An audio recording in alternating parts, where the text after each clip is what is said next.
حي على الفلاح.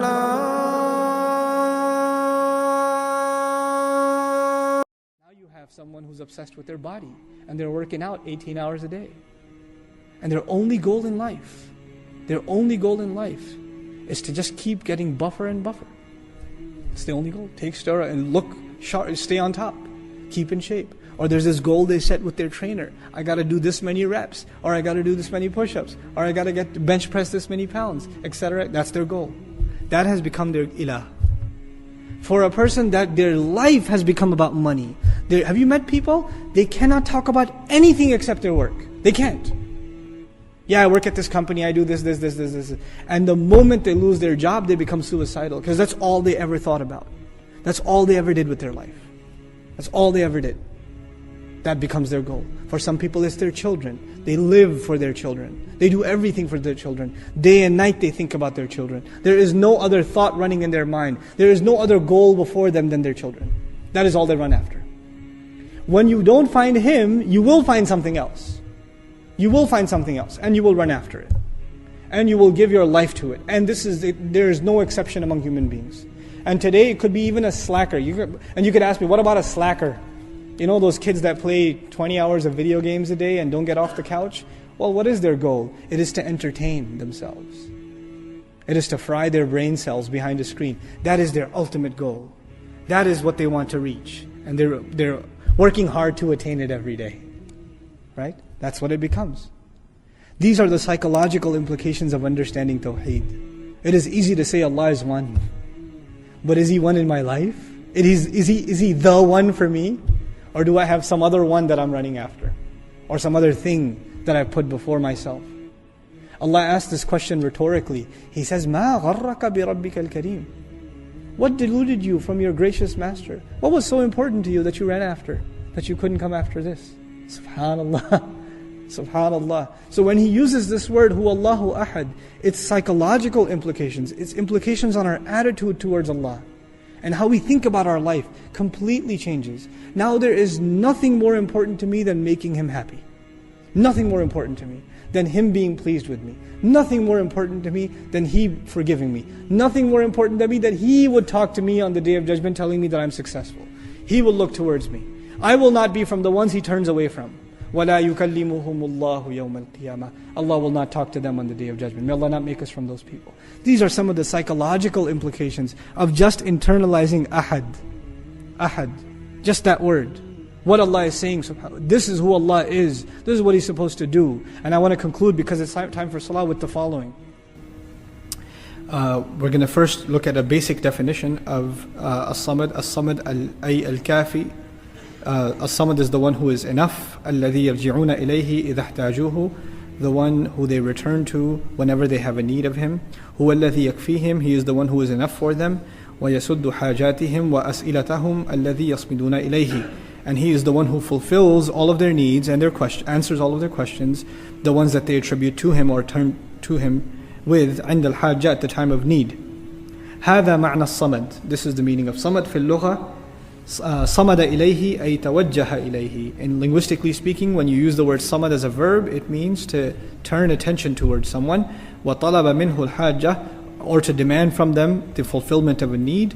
المصمود إليه هو السيد المتوجه إليه. المصمود is the word masmood is actually what samad implies, is the one to whom people turn in time of need. Another meaning, so that's one meaning I'd like you to remember, samad, one you turn to in time of need. The second meaning, samada ilayhi ay qasadahu. The second verbal meaning is when you make someone your goal, that you aspire to reach them, or you aspire to please them, or you aspire to attain them, etc., etc. When you attribute someone as your goal, they become a samad. So Allah is saying that He is the one we turn to in need, and He's also calling Himself the ultimate goal. He is the goal of what we do. And of course, this is one of the reasons this is called Suratul Ikhlas. Because sincerity, ikhlas, is when we do things and the goal of it is always Allah Azza wa Jal. So that's included in the meaning of as-samad. وَالصَّمَدْ أَيْضًا الْغَنِي الَّذِي لَيْسَ فَوْقَهُ أَحَدٌ. one of the meanings of Samad also is the one who is not in need of anyone else, and no one can overpower them or be above them in status or in any attribute. الَّذِي لَا عَيْبَ فِيهِ, the one who has no blemishes or no faults in him. مِنَ الرِّجَالِ الَّذِي لَيْسَ فَوْقَهُ أَحَدٍ. It's used also in Arabic literature, it's used for a person also, the one who cannot be overcome, meaning can't be overcome in battle, you can't outdo them in business or in their leadership or in their eloquence, then they're also called a fixture, a samad. Okay, so this is from a linguistic point of view. Additionally, Mufassirun comment, as-samad implies azimul jalala. That's one thing, that he's incredible and great in terms of his glory. Ad-Da'im al-Khalid, he's the everlasting. Al-Maqsood li Qada' al-Hajat, we talked about that, the one who is turned to fulfill needs. This is important now. Shay'un samad. The word samad is used as an adjective also. Something that is samad. Musmat la jawfa fihi, or jawfa lahu. It is referred to as something that is solid with no holes or emptiness inside. Something that is through and through pure one thing, like a pure brick of gold could be samad, or a boulder with no possibility of any air or water getting in could also be called, an attribute of it could be samad, meaning something absolute and concrete without any flaw, right? That's one of the meanings. One of the interesting commentaries by Al-Biqa'i rahimahullah in his tafsir Nazm al-Durar fi tanasub al-ayati was-suwar, commenting on the previous surah. Which was the previous surah? Surah Lahab. Surah Lahab talked about a person who thinks he needs no one. Everybody needs him because he was the treasurer. Who are we talking about? Abu Lahab. And Allah is, even after he's done with, now you should know, the only one that is actually as-samad is Allah Azza wa Jal. So there's this contrast. Well, now that his filthy, self-absorbed concept, because he was self-absorbed. His ilah was himself. He worshipped himself. He didn't even worship any other religion. And you have to remember what he said when the messenger invited him to the religion. There's one time he cursed the messenger himself, we reminded ourselves. تَبَّلْ لَكَ أَلِهَذَا جَمَعْتَنَا. May you be cursed, may your hand, you be destroyed. Did you gather us for this? But this other time he cursed the religion. And when he cursed the religion, what was his criticism? تَبَّلْ لِهَذَا الدِّينِ أَنْ أَكُونَ سَوَاء لِهَؤُلَاء. I will become equal to these people? You want me to accept that religion where I will have an equal because he thinks he has no equal? Now Allah is teaching us the only one who has no equal is He. He's the only one absolute, and He's the only one that is ahad. Now we get to the logical conclusion. Lam yalid wa lam yulad. There are several things to note here. We'll go through them one by one. The first thing to note here, what is the connection between the previous ayah and Allah saying He did not give birth to anyone? He didn't father anyone. Nor is He fathered Himself, nor is He, the Old English term, He didn't beget, nor was He begotten. And I'm using was carefully, because Allah doesn't say, La yalidu, wa la yuladu. La would have been present tense. He does not beget, and He is not begotten. Allah used lam. And lam forces the meaning of a verb to the past tense. It forces, so I'm translating, He did not beget, He did not father, nor was He fathered. So the first thing we have to figure out is the benefit of the past tense in this ayah. Why use the past? And why not say He does not father and He is not fathered? Why not? Well, the latter makes logical sense. The fact, lam yulad, He wasn't born of anyone, makes sense because birth happens in the past. So that makes sense. But why not protect shirk from the future too by saying la yalid? He does not give birth. Well, one of the problems with that would have been, if you say He does not give birth, that doesn't necessarily negate that He did not give. He did not father. So that leaves room for shirk in the past. Leaves room for shirk in the past. That's one thing. The second thing is, we've already said ahad and as-samad, which means already there's not going to be anyone comparable.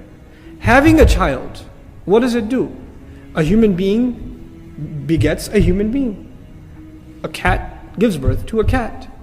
A dog to a dog. An animal gives birth to an equal, to someone of the same species. We've already established he can't have a second. That's not possible for him.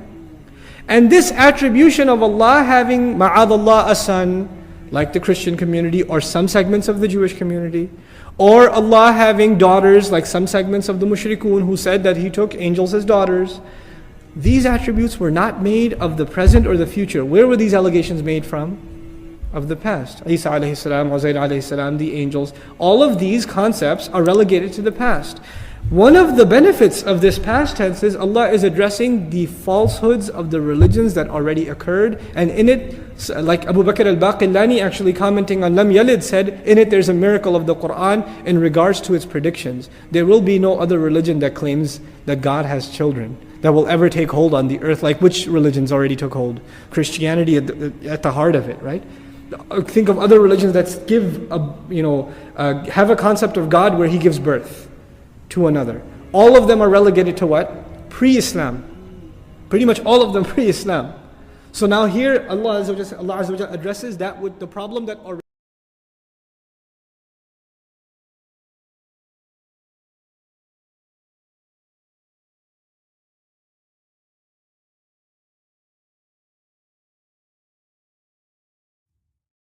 Assalamu alaikum wa rahmatullah. If you enjoyed this video, please do share it with friends and family. If you want to see more videos from this series, click on the box at the top. If you want to see other videos, click on the box at the bottom. And don't forget to hit the subscribe button. Thanks.